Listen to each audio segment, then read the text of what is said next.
or in English is Corpus Christi. Isama po, ang banal na misa po ay pangunahan ng ating pong administrator, soon to be pastor, Reverend Father Cirilo Jabines, with our new ordained Deacon Elmer Maximo. Isama po natin sa misa ito ang mga panalangin ng mga sumusunod.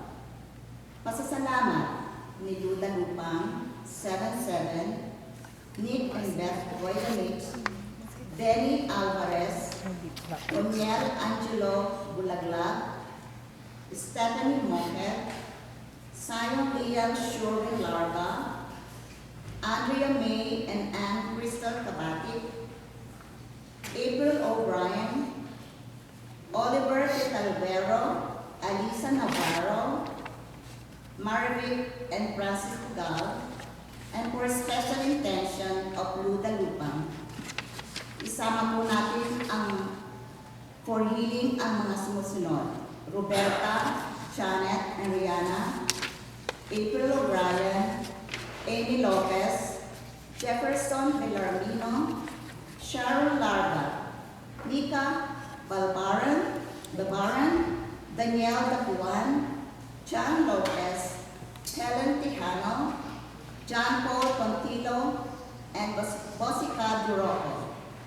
Para po sa kapayapaan ng mga kaluluwa ng mga sumusunod, ni Margaret, ni Memel Pajardo, Toma Boylanich, Mario Zambrano, Eugene Quiros, Ramon Alvarez, Juana Quiros, Carlito Quiros, Leon Howe, Florante Bellarmino, Renato Sebastian, Ruth and Vinacio Maximo, Augusto Bertuccio, and in also memory of Rolando Bugal, at para sa lahat ng kaluluwa sa purgatorio.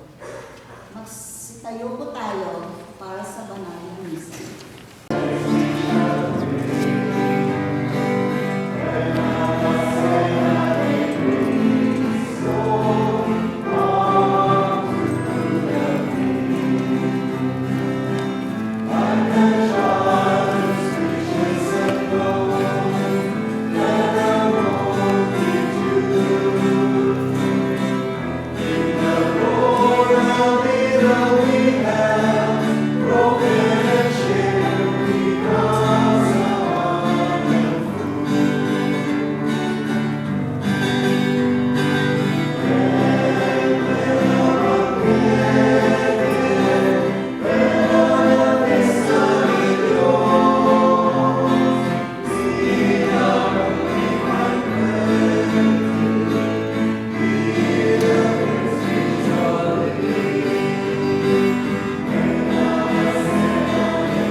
Thank you. Welcome to the celebration of the Holy Sacrifice of the Mass, and this is the solemnity of the Corpus Christi, the most holy body and blood of Jesus Christ.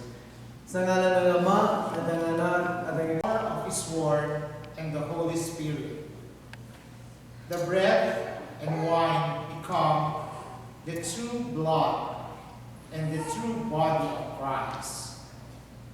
Through the appearance of the bread and wine remain, Jesus is truly present. When I was a child, my parents always asked me to eat peanuts. Pinapakain ako ng mani para tumalino. Or paiinumin ako ng gatas para tumangkad ang lumakas. The challenge for us today is receive Jesus Christ so that we become Him.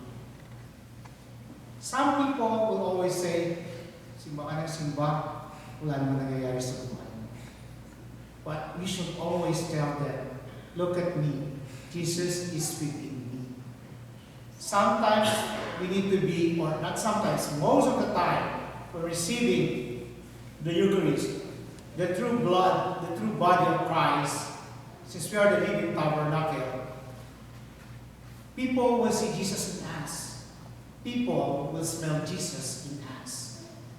And this is the challenge for all of us in the mystery of the peace of the holy body and blood of Christ. Be with him always. Be a radiant people to other people also.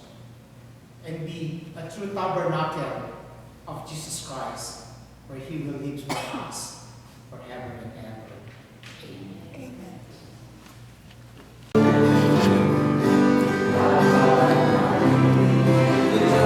Panginoon sa malamang na talaga.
Prosesyon ng Corpus Christi. So ito po ay napakagandang tradisyon na nakasanayan natin sa Pilipinas and we're bringing it here. So Father Cirilo together with the Sun Priest from St. Cecilia will be doing the procession. So there are 4 corners staff here in this church outside. So it's a very beautiful weather. Thank you very much to the good Lord for having that beautiful weather. And at the same time, we will have Independence Day celebration on June 20, that's a Saturday, at St. Christopher in Persephone. That's 10 o'clock Saturday, June 20. So, kita-kita po tayo doon. So, it's like a Christian Filipino, pagsasama-sama ng mga Pilipino sa diocesan ng Patterson. And I cannot thank enough to all of you for continuously participating in our first Sunday Filipino Mass. So if I were not able to announce that there is a Filipino Sunday Mass, it's automatic na po yun na minsan nakakalimutan ko kung maglagay ng announcement sa Facebook. But let's make it a habit. Every first Sunday of the month, rain or shine, except for tremendous snow, we will have the first Sunday Filipino Mass here at 12 noon. And of course, I can thank grateful enough to my pastor, administrator, Reverend Father Cirilo, for doing the Mass. I just tell him 2 minutes after 12 o'clock, can you do the Mass? Okay. Also, my homily is instant, so papasensya niyo na po ako sa aking homily. But I'll promise next time I'll do that. Thank you very much for saying that. For giving his first homily today in the community, the Filipino community, and I think it's a reminder, including me, we have to get used to calling Deacon Elmer instead of Kuya Elmer, because he is no longer a layman, he's a clergy, his status is raised up. Kuya Elmer, no, not anymore. And may need to get used to this. Deacon Elmer is the deacon of the church, and so in our diocese and Patterson. And so we thank you for your short homily, short and yet profound. Receiving Jesus, we become Christ for others.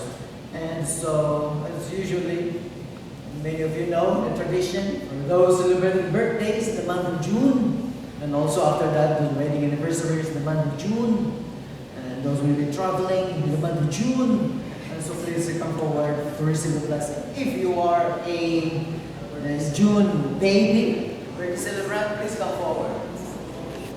Let us pray. Almighty and eternal God, we ask you to bless your sons and daughters here in front of the altar, asking for the blessing. We ask the Lord to give them good health and many more year celebration of life, their birthdays. We ask you to bless all their family members with good health as well. We ask this through Christ our Lord. Amen. Almighty God bless you all, the Father, and the Son, and the Holy Spirit. Amen. And the Father, the Son, and the Holy Spirit. Let me sing.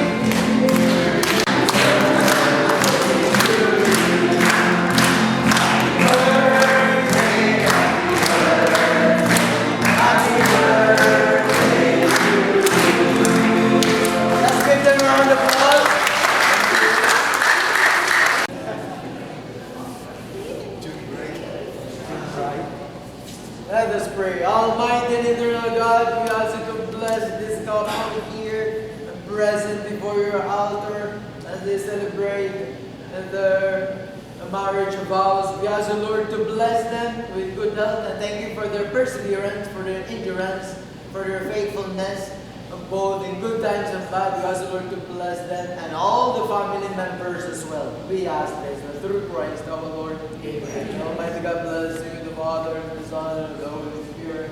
Amen. Can we sing? Happy anniversary to you. Anyone traveling overseas or out of the state, before you, bless them with good health. May we respect them and give them profound respect and to be our mother. We ask through the Blessed Virgin Mary, the model of all Christian mothers, that you all be blessed through her intercession, through Christ our Lord. Amen. Father, and the Son, and the Holy Spirit. Amen. Here we have for you. Here we have for you. Happy Mom's Day, belated. Thank you. Thank you.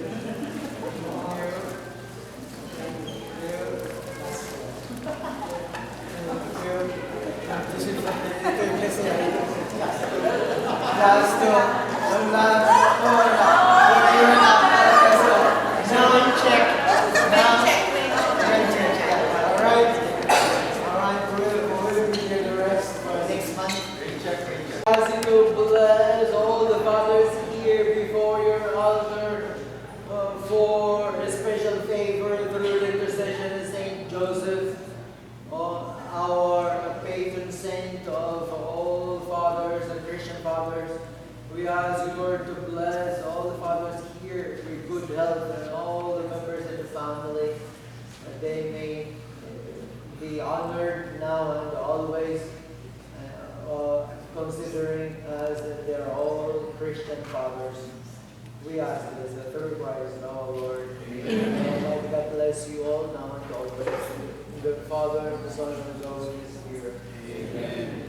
The Father, and the Son, and the Holy Spirit. Amen. Let's give them all a round of applause. For the collectors, the poor tatay or poor man of the day. Thank you. Sa ating our server, si Lucian Emily, salamat. Adapted Filipino. And sa mga lahat po ng nagbigay ng pagkain at sa lahat po nag-alay ng misa sa araw na ito, maraming pong salamat. We'll see you next month. And the reader Chantel and Daniel Alvarez, thank you so much. this time let us bless the food that we are about to partake. Bless us, O Lord, and things thy gift shall about to receive from thy bounty through Christ our Lord. Amen. The Lord be with you. And with your spirit. May Almighty God bless you, the Father, and of the Son, and of the Holy Spirit. Amen. The Mass is ended. Go in peace. Thanks